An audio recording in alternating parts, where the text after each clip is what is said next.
Hello everyone, bonjour and welcome to this video about the progression through the campaign and the tips and tricks, especially now that we have some changes with the dungeon skips. So I'm going to talk about all of the details, all of the NPC that you have to talk to, all the NPC that you can skip, the quest, and everything in between. So this is going to be very detailed. I'm going to comment over my gameplay. This is the mage run I did a few days ago that I already posted on my channel. I'm gonna show some stuff in a different order depending on like the class. I'm gonna talk about all of that, but please know that if you watch this video and watch also the mage run, it might differ in the order of the quest I'm showing on this video. Okay, firstly, when you spawn, on a lot of classes you're gonna have a melee basic attack and your first skill. So on most classes, you can actually remove the basic attack and only use the skill that you gain from creating your character. But on mage, for example, I don't do that. Also here, you see I killed all the plants because the plants and the fire mobs are attacking each other. So if you kill the plants, all the fire mobs go towards you. And here you just clear the mobs. There you go, you're level 2. Very important here, pick up every item, pick up all the gold, so you can buy more things at the shop. You talk to that guy, he's gonna help you kill mobs on the way, and also it's much easier on the boss.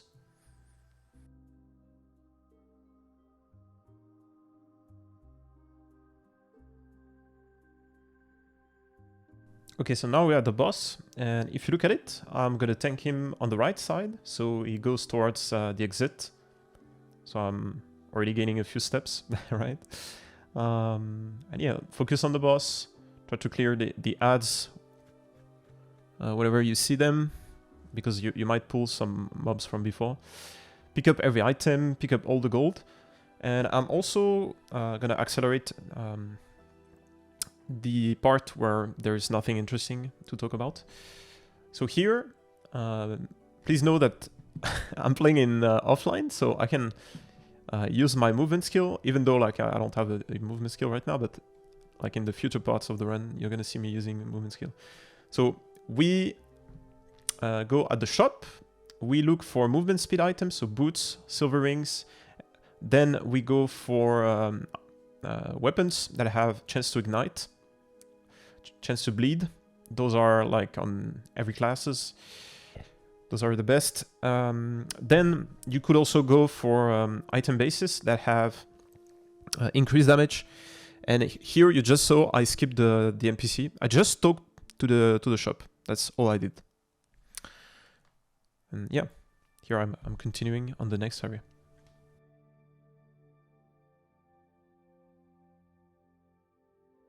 Okay, here what you do is you should pull the mobs if you can handle it. Some classes struggle a bit more. So there you go, you pull all the mobs. Here you TP back and you go back in. And now you don't have any mobs behind you, you just have the boss. So it's much easier. You could also clear the mobs on your way to the boss, but you have to do packs by packs. Or if you know like how they behave, you can target the range monsters first and then do the melee ones. Because melee ones are super easy to juke. But not the range. This guy, you only have to watch for one thing, is when he's gonna do his meteors that procs like 20 times instead of 3 times. It's complete RNG. Sometimes he doesn't do it, and sometimes he do it like multiple times. So yeah. After you kill him, you continue and you do not talk to the NPC. Like this guy, boom, you ignore him.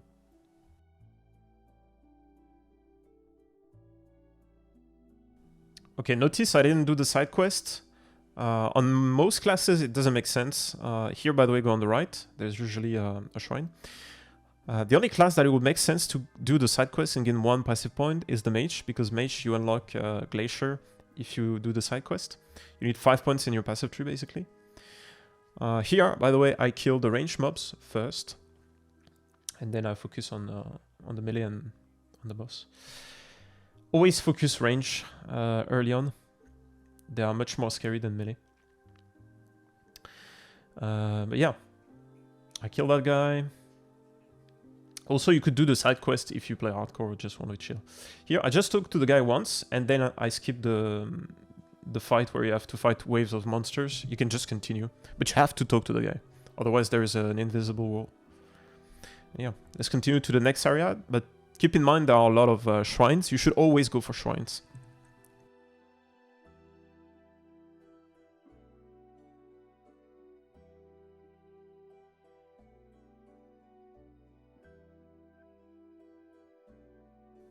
Okay, here you just have to go to the end and wait for the NPC that follows you to reach the final destination. And you just have to talk to the other NPC with the icon on top of his head once after the old guy reaches the destination, like right now. And I just portal back. I'm not waiting for the animation. Here I go for the shop. It's like an extra chance at getting good loot. Especially because I don't have 2 silver rings. I'm also looking at boots and at weapons. Yeah. Here, what you can do is either talk to the NPC for getting the passive point now, or you ignore it. You do it. You do get the passive point later if you don't talk to the NPC. Okay. Yeah. Do whatever you want on that. In here, there is a chest always there before the lake, the small pond, rather. And then on the right, there's most of the time an event. So either it's an Exile Mage, a Nemesis, or a Shrine. Which is the reason why I went on the right. And yeah. Let's go to the next area.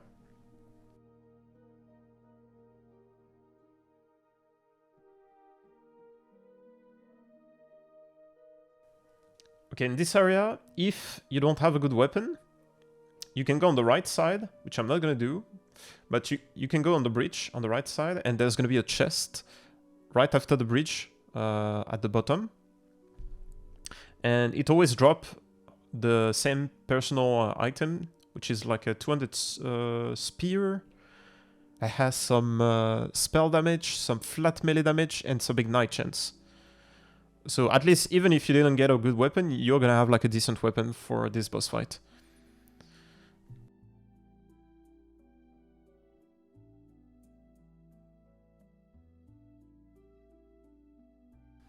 Okay, here on the boss, you wanna tank the boss either on his right side or left side. You don't want to face tank the boss because first of all, it can kill you, but you also have to dodge his ability and stuff. But it's also because there is a transition at around 50-60% of his health, like after his second breakpoint of ward. Yeah, there you go. When you see this animation, he's going to do the transition. And here you have to place yourself so that it doesn't move too much. So since he was not sticking to the wall, I went behind the wall. I mean, between the wall and him. So he didn't travel too much. I don't know if I was clear with that. Just to min-max the time he's traveling, because when he's traveling, he's taking a lot less damage. Okay, here I'm gonna kill him, loot what he drops, and then just portal back. You don't have to talk to the other NPC. Okay, then I'm gonna talk to the NPCs.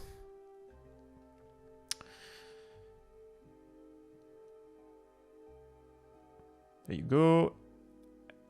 And then I go back on the shop. You have a few seconds to check the shop one last time.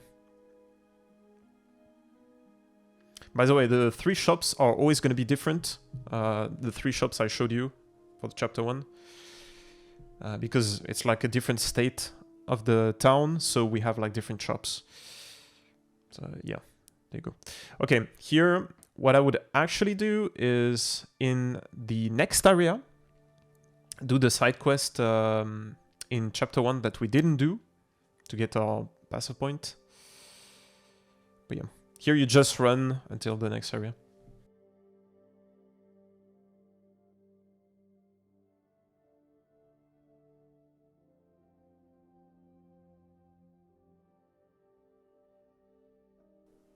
Okay, now you reach the waypoint, so just talk to this NPC. You have to talk to him to do the side quest. And then we are gonna TP to the fortress wall in chapter 1. And we are gonna do the side quest that we didn't do before for 1 extra passive point.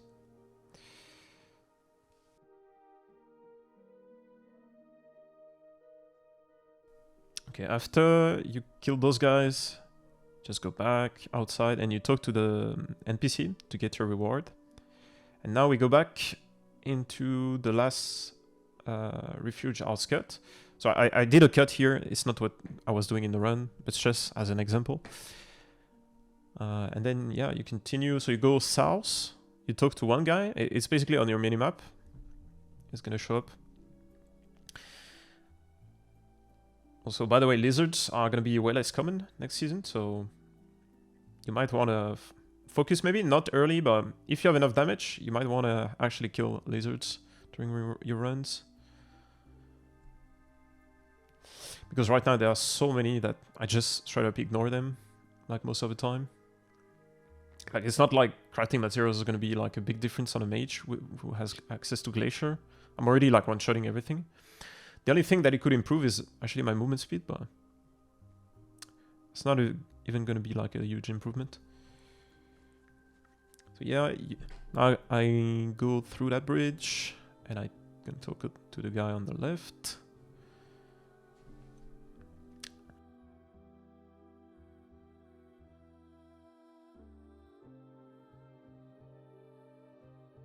And here is the third guy, so you talk to the guy.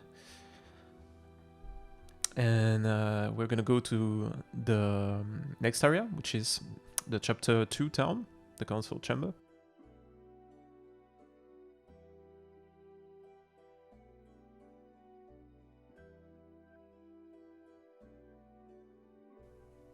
Here you're gonna talk to that guy to get the passive point, and to that NPC, Elder Gaspar.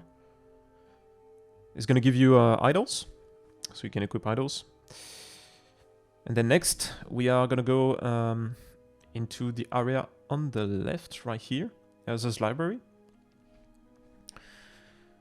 So in Erza's library, you just have to interact with like a book. And after that, you can just go back and continue on your way.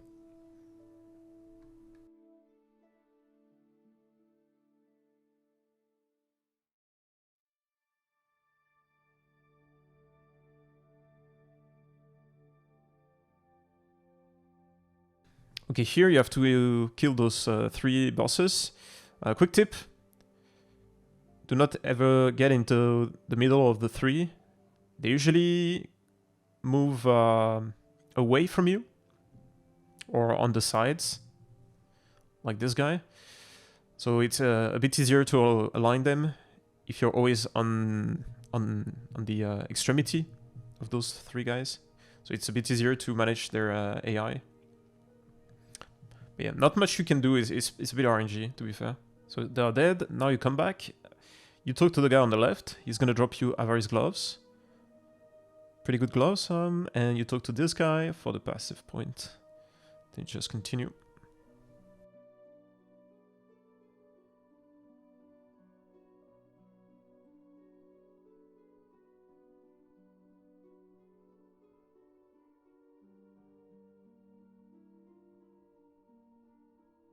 Okay, after killing that boss, you're gonna go back here, and then you go on the left. When I go back into the Runera, you go on the left. You don't go on the right, because here there's gonna be a side quest. So you just continue through the area. And after the waypoint, there's gonna be a bridge right here and a statue. You have to kill the void-looking guys, those melee mobs, around the statue to spawn the mini-boss. And you kill him. Then you just move on. It's just like 1 free passive point.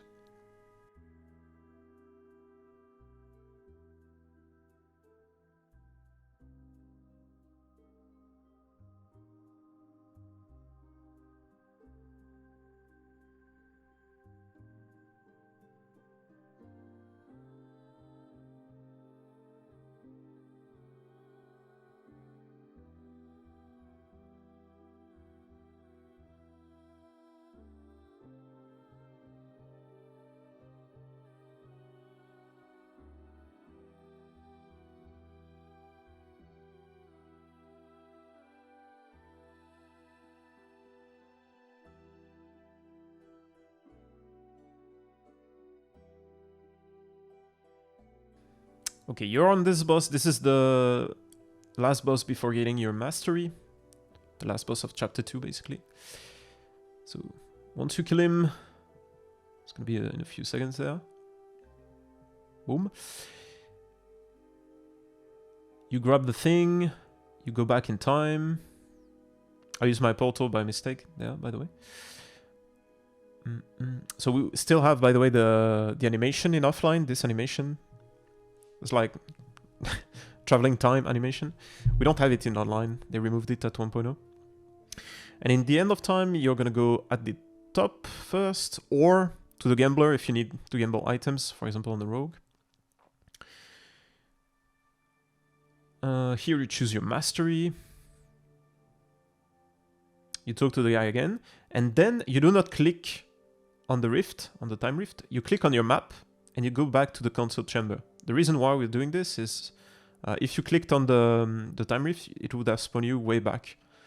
You talk to the guy at the top, Elder Gaspar. You talk also to the respec NPC to give you a bit of XP. And then you move on.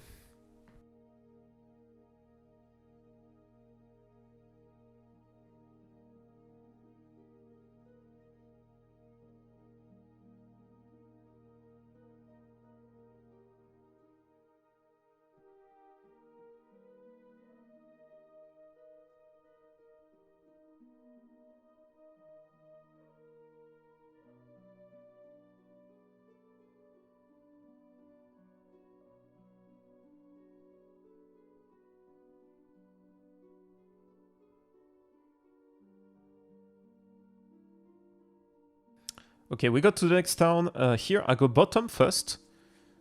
The reason I'm doing this is historically the top side area was super hard, basically. Maybe the hardest part of the campaign. But they nerfed it a lot.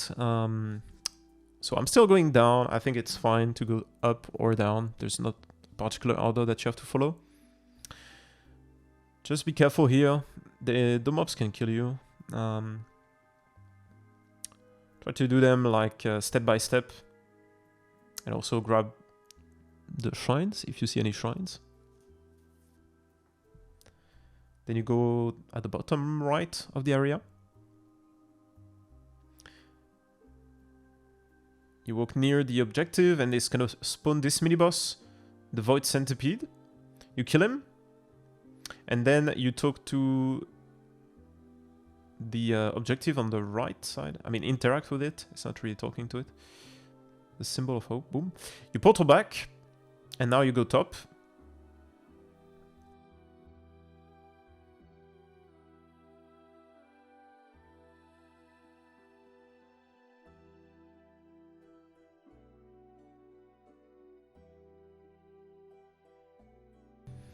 In this area, the quest is just to kill those 3 NPCs. I mean, I don't know how they're called again. Soul Repository, right? And then you talk back to the NPC on the left of the area. It's pretty simple. Okay, I died. Talk to the guy, boom. You TP back to town. Then you have to talk to that guy, otherwise you cannot progress. And then you can move on to the boss.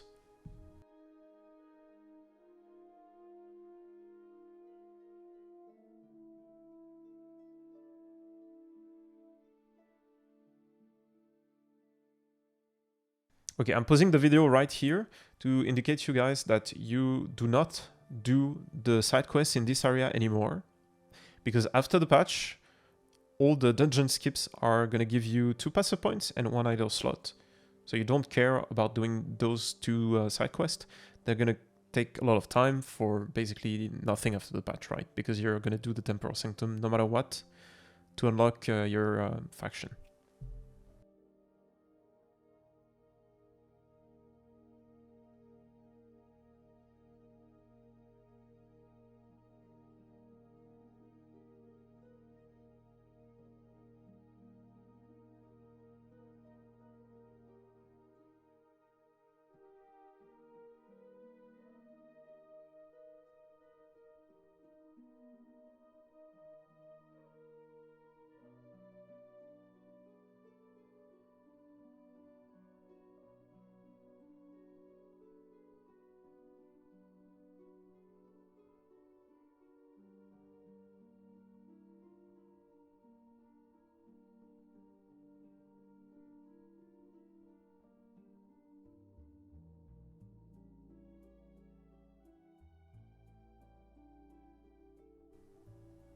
Okay, now that you're in the Lotus Hole, we want to go on the left and grab one of the orb.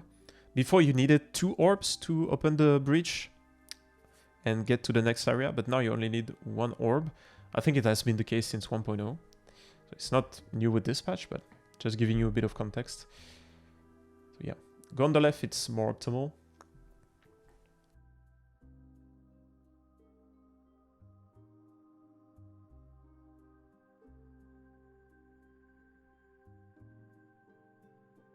So you go into the other area, you grab the orb, you open your map, you go to any other area, and then you go back in the Lotus Holes. So you don't have to backtrack, and then you just go to the breach and put the orb inside to unlock the path to the next area.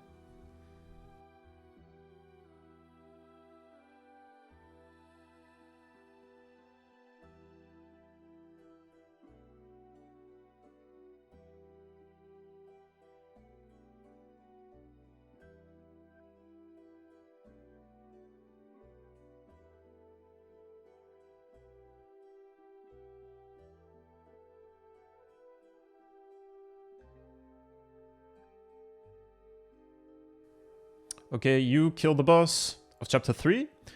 Now you went back to the end of time, and you just have to go to the top, talk to the NPC, and take the time rift. And that's literally it. You don't have to do anything more than that.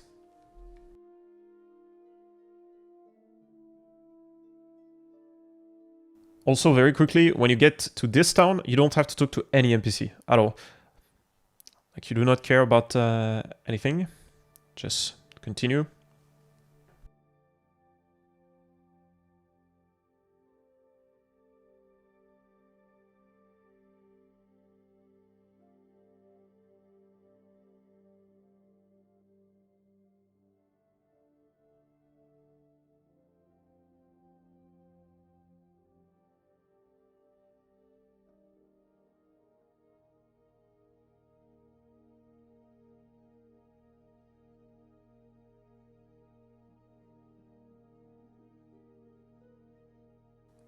You're gonna see in this area, in the minimap, there's gonna be an objective for the main quest. You do not care about it. You just move on. You go on the top right of the area to go to the next area.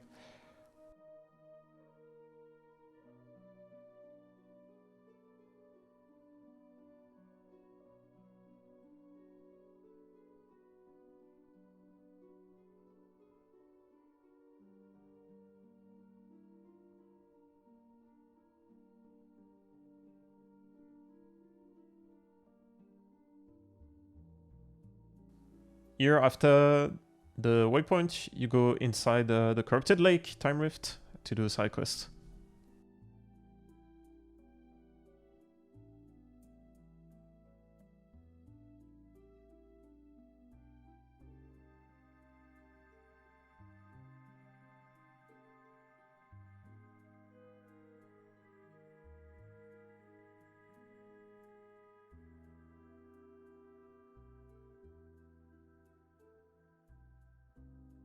And after killing that guy, you loot, and then you go back to where you were before, in the Imperial era, to the Reason Lake. And yeah, you continue.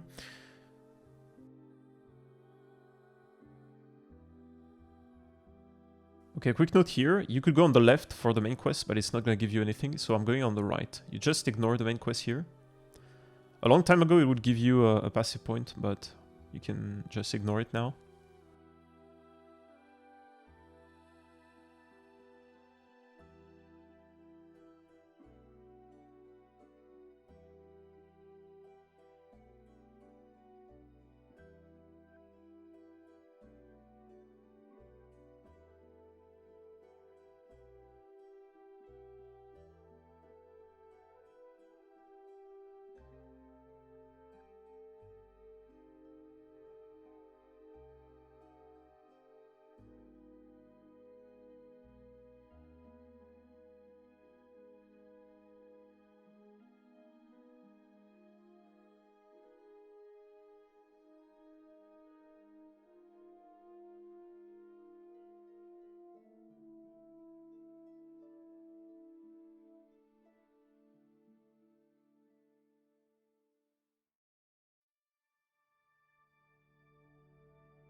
Okay, quick tip on this boat. You can follow the path I'm going. So I'm going on the top and then on the right to go all the way to the top. And it's just like a straight line after that to the boss. By the way, it's an open boss area, so you can reset the mobs if you have a lot of mobs following you and you care about speed. You can pull all the mobs that you don't care about and just use your TP and go back in your TP to not have any mobs and just the boss.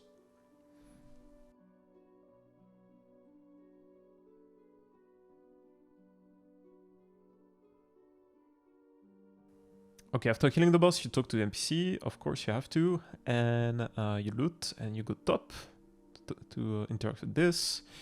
And now you are in chapter 5, the desert area. So here, don't talk to the NPC, ignore him. And yeah, continue up until the next few areas.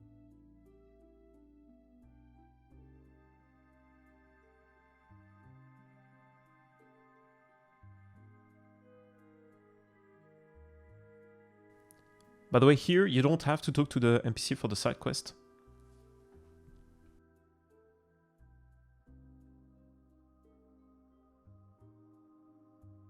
Okay, here notice how I went south instead of north.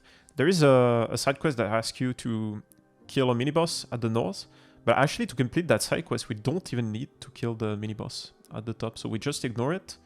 Here I go to the bottom. This is the most optimized path because you have to kill a mini-boss here. There's like a skeleton archer that drops poison mines on the ground. And yeah, you need to kill the guy. After you kill the guy, I'm just gonna wait. Where is my damage? No, to be fair, I'm doing like decent damage right now.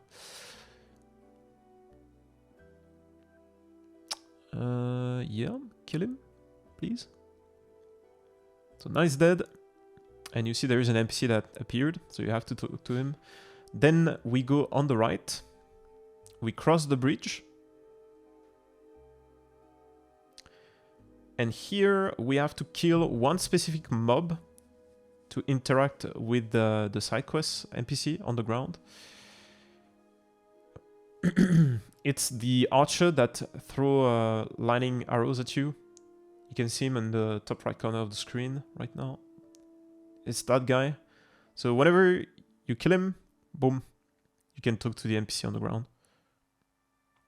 And then you can just continue. There is also like an objective at the top.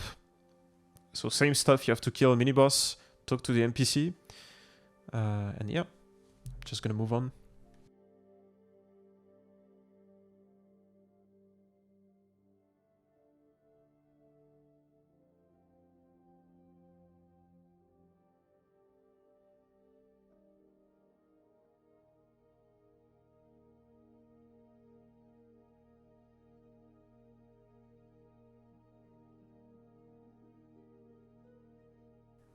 After you kill that guy, that necrotic guy that shoot out necrotic projectiles, you want to talk to the NPC on the right. Here I'm doing a Nemesis, probably like for better gear. By the way, nice transition.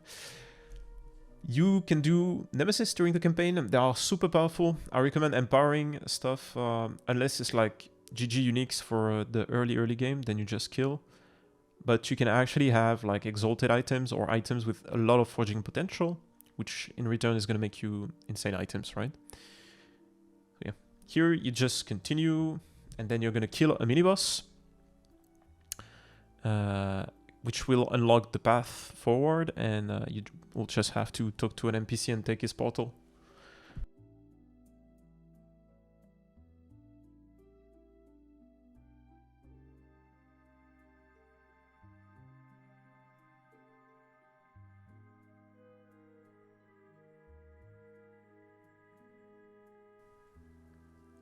Okay, now I'm in town. I talk to this NPC for the side quest. Otherwise, I cannot trigger the side quest. So you go back to the Shining Cove. Then you go on the right side, and there are going to be two doors. You're going to see them. Okay, I'm not fast forwarding, just to show you Okay, those doors, so you just wait a bit, they're gonna open, and then you take the time rift.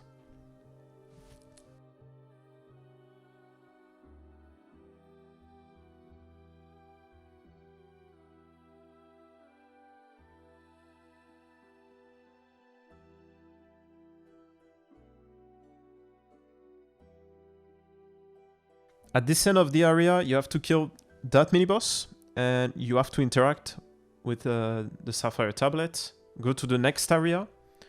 This will unlock the waypoint for the Temporal Sanctum. So you have it for later once you have a key for the Temporal Sanctum. And now we want to go back to the Oracle's abode. Talk to the NPC on the right for the side quest. And also talk to the NPC at the top. It's also going to give you a passive point, by the way. By the way, this is also the time where if you want to skip to the endgame, that's where I would recommend skipping to the endgame. And come back later and do the Temporal Sanctum, then do some side quests into Chapter 9. And you'll have like all your passive point, all your idle slots and stuff. But here I'm just continuing. I'm gonna go for the full Chapter 7. So I have like everything that we need. Except for one idle slot and 2 passive points. Okay, here, quick tip. Kill some of the mobs, or maybe like most of the mobs on the left side of this arena for Spymaster Xeric. Otherwise, he's gonna go on the left and attack some other mobs for who knows why. So you can just now DPS him and he doesn't move.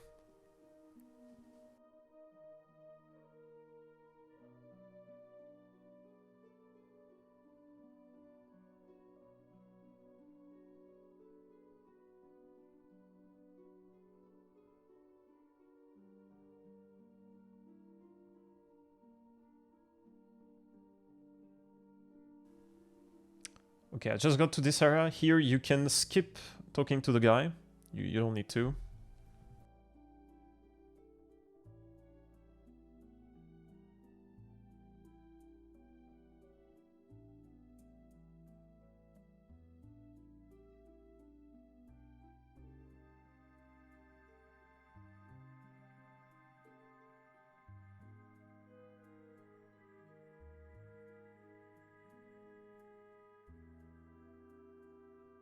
At this end of this area, you're gonna see a marker.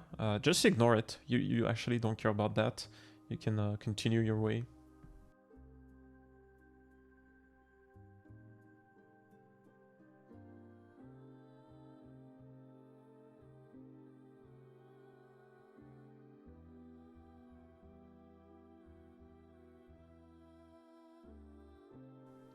Okay, by the way, in this town, you have to talk to the NPC for the main quest. You do not take the side quest, though.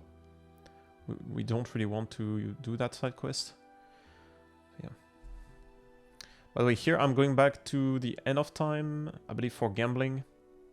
But yeah, if you ever need to gamble for your main weapon, just go back to the end of time or the council chamber. They both have a gambler NPC.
Okay, here, quick tip.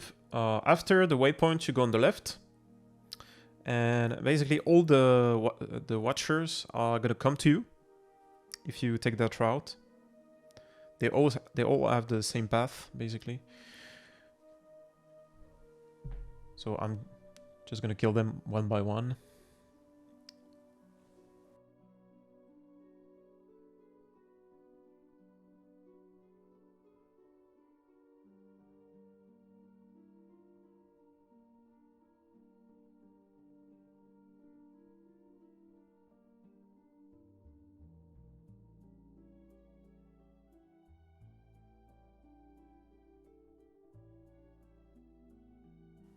Okay, multi-boss fight.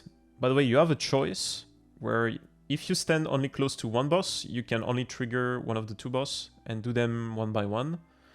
Whereas if you stand closer to the middle of the arena, like between the two, you might proc the two bosses. So here I'm just doing Admiral Arton and then I'm gonna do Xeric.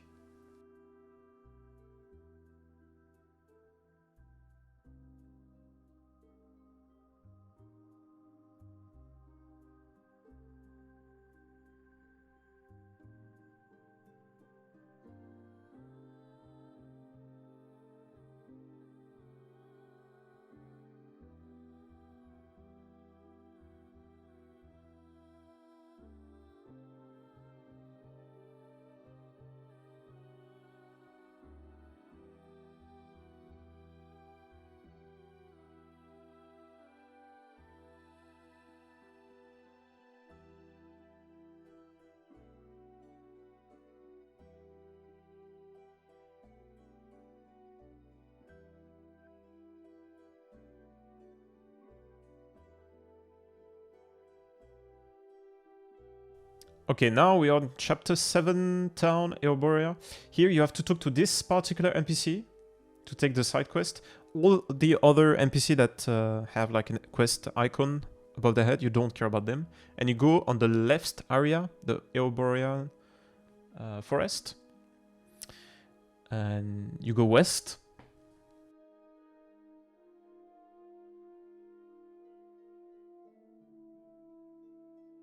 Here you don't need to do the quest at all. Like you can just ignore it. I try to kill the mini-boss just for fun, but you don't care about it. Like it doesn't give you anything.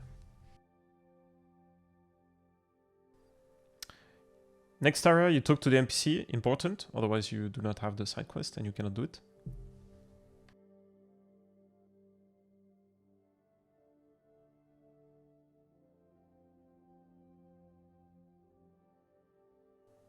Okay, then on this left part, you have to kill one of the goat guys, like NPCs. I don't remember which one it is, but it's one of those guys. You can check on the bottom right when the side quest step completes. And then, yeah, you continue. You're gonna go diagonally on the right. There's gonna be like a quest marker on your minimap. See on the right, that's where I'm going. You have to kill a mini-boss. This guy.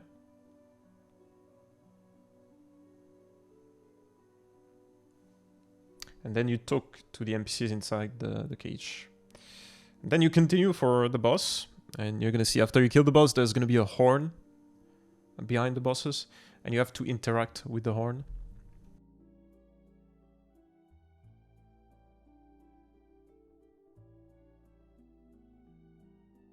So here is the horn. Then you open your map, you go back to the Eoborean forest, and you go north to the ice caverns. In there you go straight up on the left, because you're gonna have to kill one of the mobs. This guy, the golem, boom, he's dead. And now you just move on to the next area. It's in the top right corner of the map.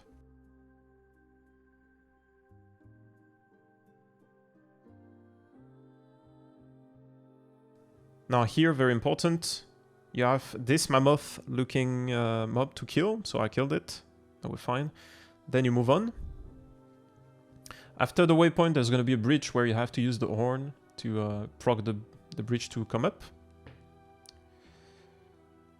But there is one catch with this, is that even though you don't see the bridge, but you can already walk on it. Small tip.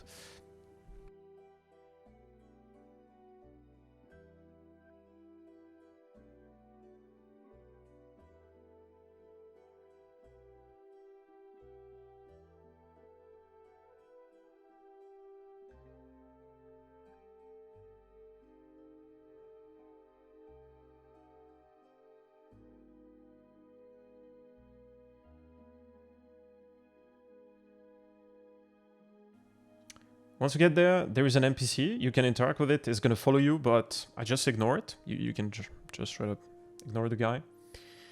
And reach the boss.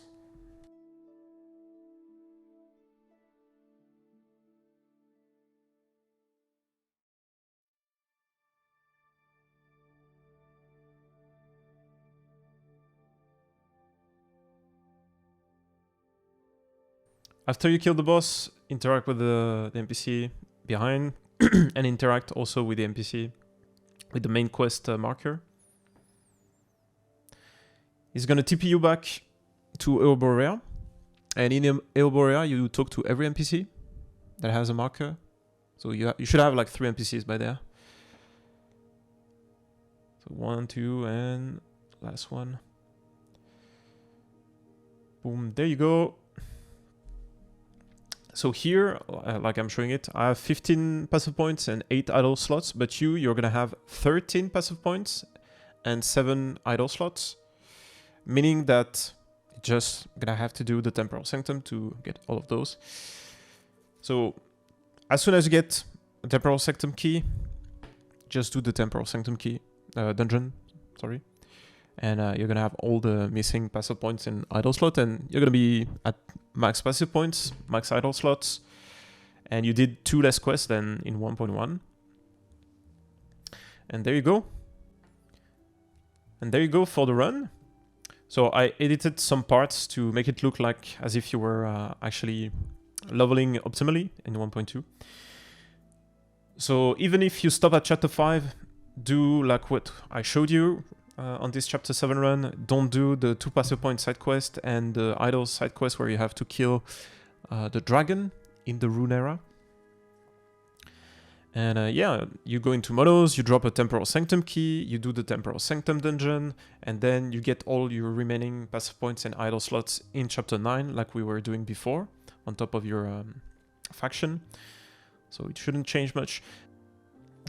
Okay, there you go for the build. And yeah, if you have any question, tell me in the comment section. I'll read everything and respond to everything. And yeah, I won't have any more time to produce any video until tomorrow for the release, unfortunately. Yeah, I shouldn't have started my work the same week as the release. Unfortunately, I couldn't do otherwise. Yeah, but there you go. All right, see you boys. Bye.